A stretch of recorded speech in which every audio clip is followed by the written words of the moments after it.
En la última sesión de hoy nos encontramos con Peter Odendaal.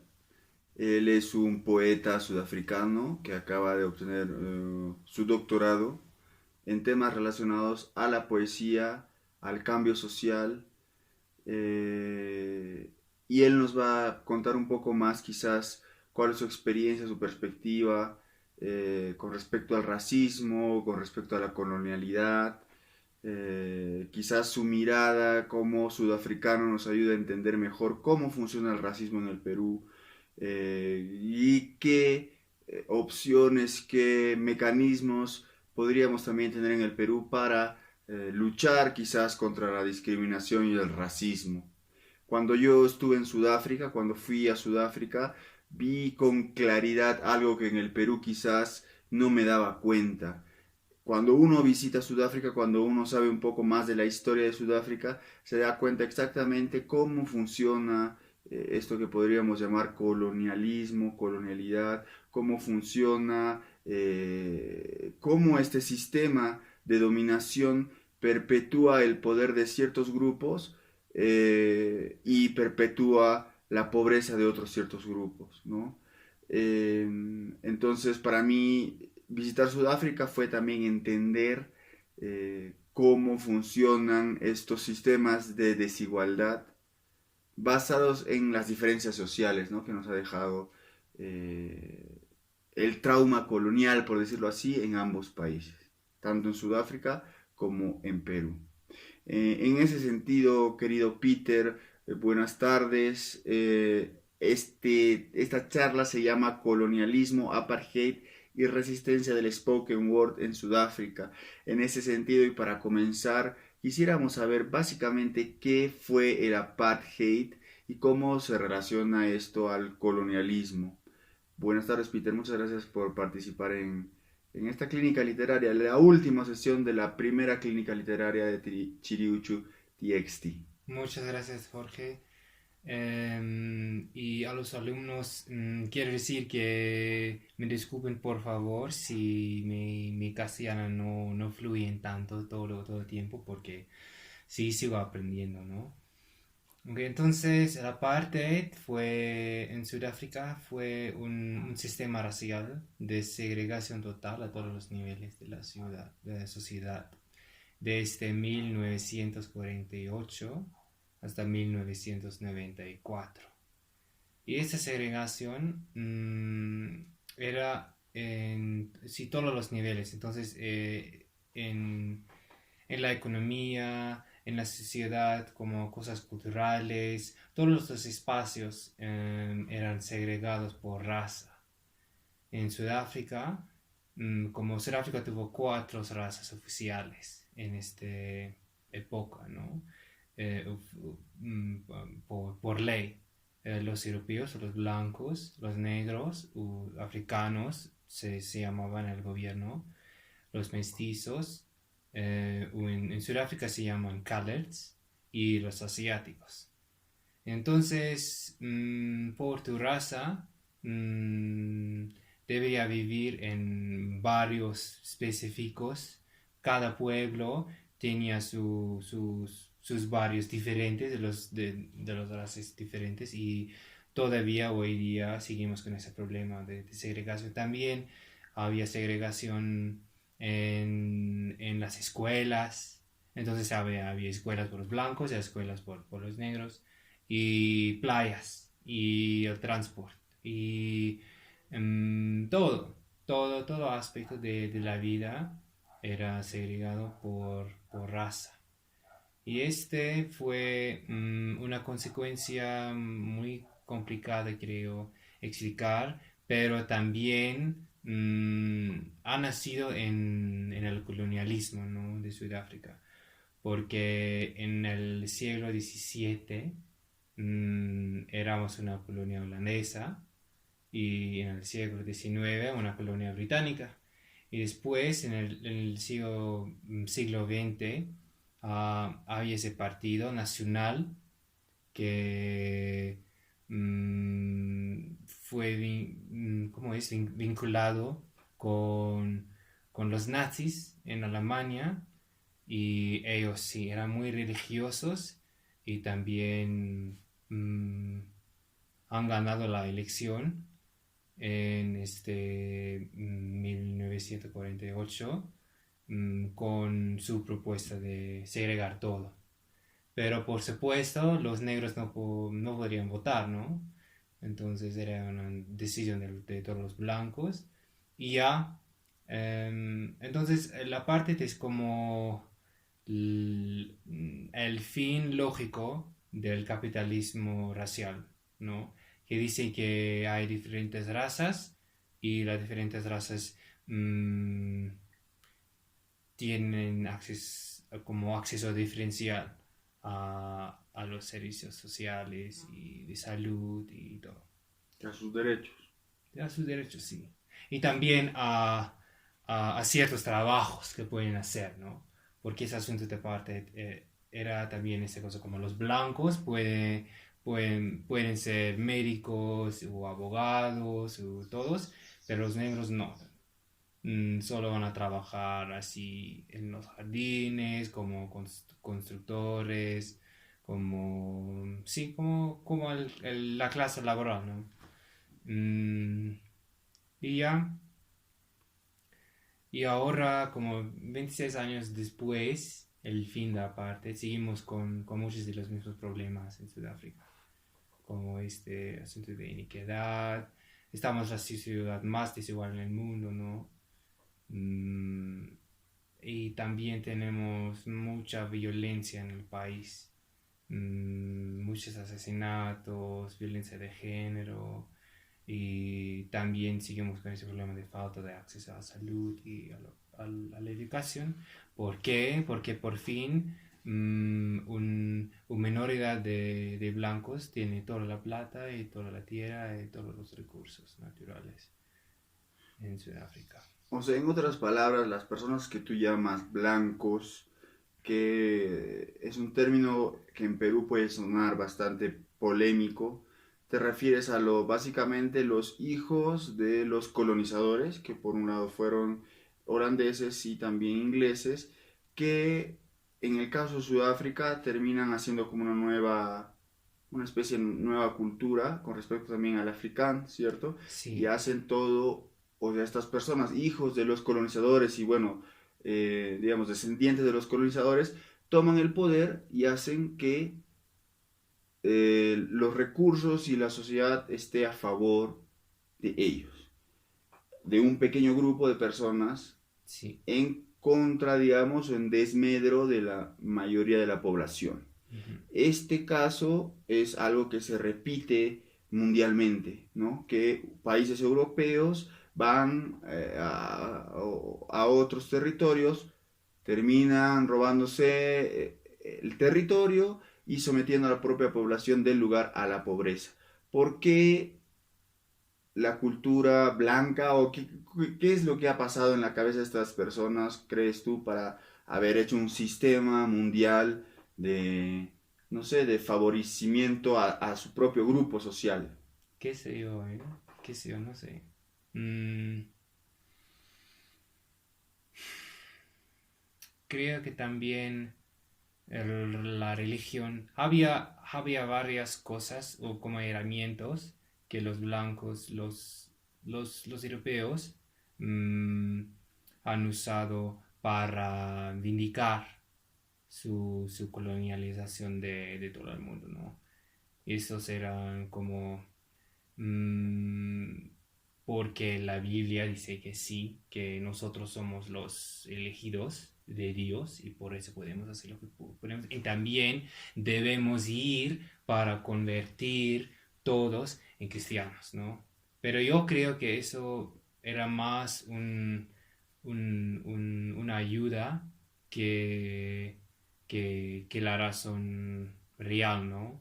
Que creo es más una cosa de mm, greed. ¿Qué es greed? Cuando quieres más y más y más y más y más y no te satisfechas. O sea, básicamente, digamos, ¿cómo lo llamamos? Cultura occidental, los colonizadores europeos utilizan la excusa de la religión para, Ujú. para digamos, como que para decir que las cosas que están haciendo este proceso de colonización estaba bien, ¿cierto? Mm, Y esto deviene pues en la mentalidad colonial que termina organizando las sociedades hasta ahora, ¿verdad?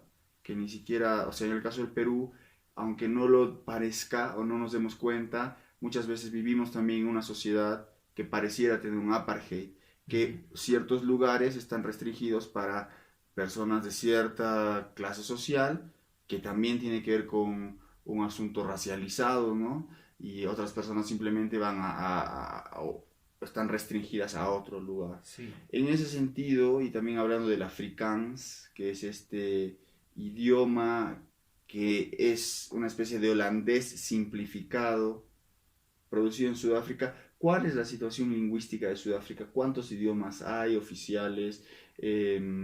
¿Cuál es el idioma de la educación? ¿Cómo ha manejado Sudáfrica el término de los idiomas con respecto al apartheid? Bueno, primeramente, Afrikaans no solo es un holandés simplificado, ¿no? Es algo que ha nacido en África, con raíces europeos, asiáticos y africanos también. Y sí, su gramática es por la mayoría es holandés, pero ha cambiado mucho, ¿no? Y también es un producto de todos los esclavos que lo hablaban para entenderse y también para entender sus jefes, ¿no? Entonces nosotros también, no nosotros, pero también hay un nombre por afrikaans que dice holandés de la cocina, porque o sea, holandés por la cocina, ¿no? Porque allá han nacido. Ujú.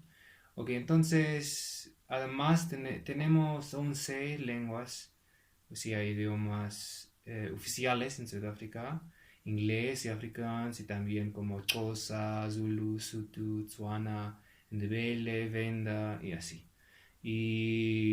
Pero hay más idiomas que habla la gente, ¿no? Porque también tenemos, ¿cómo son? Refugios desde todo África, ¿no? Entonces hay francés, hay swahili, hay lenguas de todas las partes de África, ¿no? Pero ya, por la historia de colonialismo y de apartheid, el inglés y el afrikaans son las lenguas más poderosas, en el sentido que cuando vas a la escuela vas a aprender todo, probablemente en inglés o quizás en afrikaans. Hay poco escuelas donde por ejemplo, se puede aprender la ciencia en cosa, no. Quizás en el primario así, pero después no. También las universidades, todo en inglés y afrikaans. Los libros que publican los escritores, con la mejor edad, inglés y afrikaans. Hay cambios, hay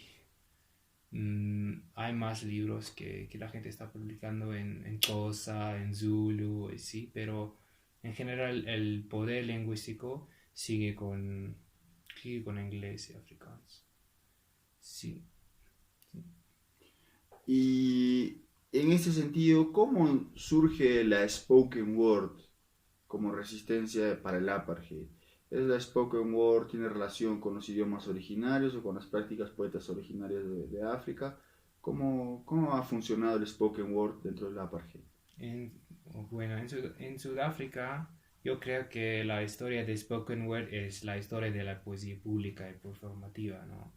Y en los tiempos precoloniales, como hoy día también, habían poetas públicas que se llamaron Imbongi. Y los Imbongi eran los guardianes de la historia de la tribu, de la historia del jefe, y también eran las únicas personas que podían criticar abiertamente al jefe. Y eran curanderos por sus bocas, ¿no? Porque también podían hablar en nombre de los antepasados. Esos roles del Imbongi Yo creo que explican lo central de los poetas públicos contra el sistema de apartheid en los años 60 y más después. Em, Porque tenemos una historia de poesía pública que puede criticar a la autoridad y también es una cosa muy pública, ¿no? No es una cosa privada que, que pones en un libro, no. Es para, mm, para que la gente se junte y para escuchar juntos, para hablar juntos sobre todos los problemas que hay en la sociedad.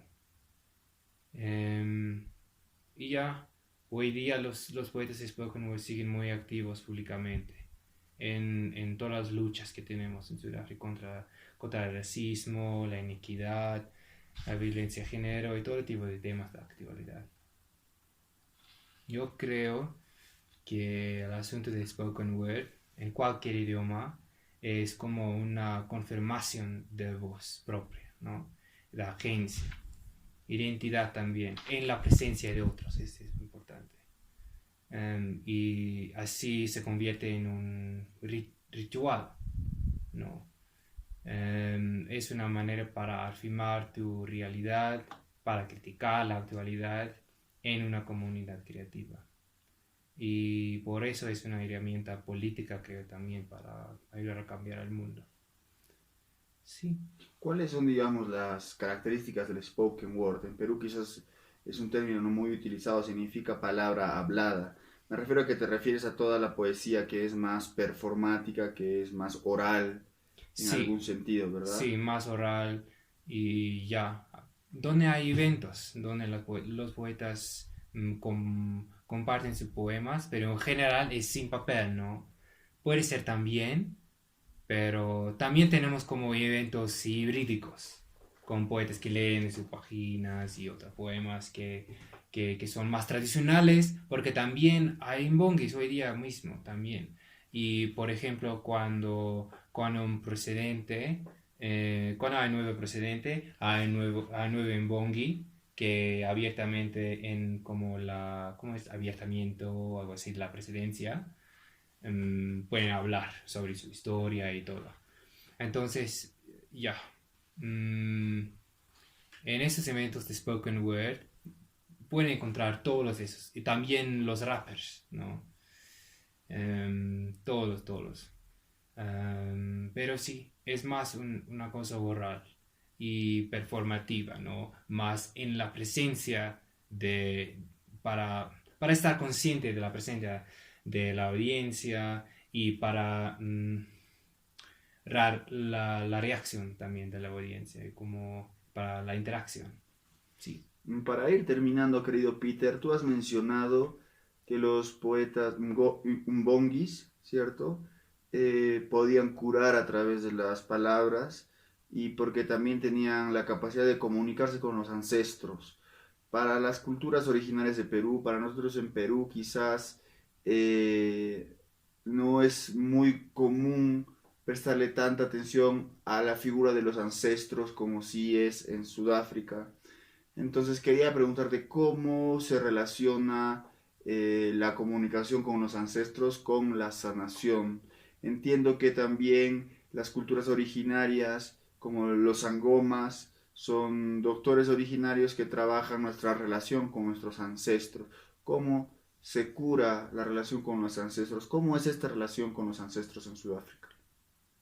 En esta cosmovisión, los ancestros siguen presentes, siguen vivos y pueden influir todas las cosas en el mundo, en tu vida. Y por eso es importante de mantener la relación con sus ancestros. También puedes enfermarte cuando hay problemas en tus antepasados. Algo que no podían resolver, algo que ha pasado, algo de tristeza, algo que, que hace dolor a tus ancestros y tú debes ayudar para cambiar, ¿no? Sí, por eso trabajan los sangomas para comunicar con los ancestros, para abrir mm, la puerta al mundo ancestral y para escuchar bien, como qué debes hacer, qué había en tu familia o qué hay en tu familia, en qué tú debes trabajar. Y sí, sí, así es. Eh, para acabar, querido Peter, no sé si tú, como escritor en tu práctica poética, ganador del premio Ingrid Jonker también en Sudáfrica, un premio muy importante para las óperas primas de poesía, ¿qué, qué le recomendarías a nuestros alumnos como escritor? ¿Qué hábitos de repente te sirven a ti para mejorar tu escritura? ¿Qué es lo que tú haces que ellos también podrían hacer para mejorar su escritura si es que quieren continuar en su carrera como escritores? No, es una pregunta difícil, ¿no? Porque hay muchas cosas. Pero yo creo, como hablar sobre esas cosas de colonialismo y trauma colonial, ¿no? Que es el término que has usado.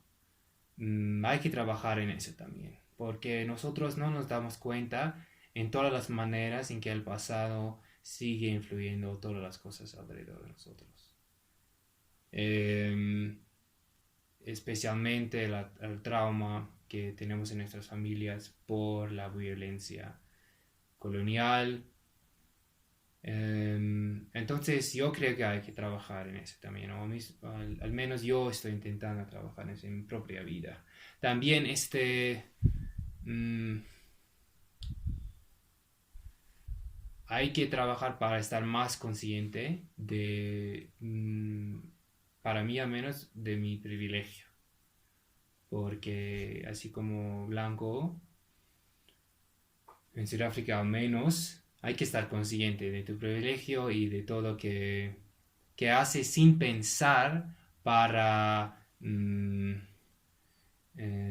mantener el sistema racial de segregación. Y es en todos los niveles, ¿no? Y eh, no solo es una cosa de como hay que tener más amigos negros, no, es para saber, para darse cuenta cómo, cómo has estado beneficiario, beneficio de ese sistema en tu propia historia. También creo que sí hay que aprender más, ¿no? Porque una de las cosas que la colonialidad hace es para borrar todo que no es occidental, ¿no? Y hay que trabajar entonces para entender más, para tener más idiomas, pero también más cosas indígenas, culturales, porque eso también son herramientas para curarnos, ¿no? Para cambiar el camino en que estamos como mundo, este camino de capitalismo absoluto. Sí. Listo, Peter, muchas gracias. Con esto concluye las charlas de la clínica literaria de Chiriuchi TXT. Así que te agradezco por tus palabras y bueno, ya se va acabando el año, se va acabando de repente, ¿no? Este gran proceso mm, histórico y particular que nos ha tocado vivir. Así que esperamos que estas palabras ayuden a los chicos del taller a continuar su camino y a sanar. Muchas gracias, Pita. Muchas gracias a ti.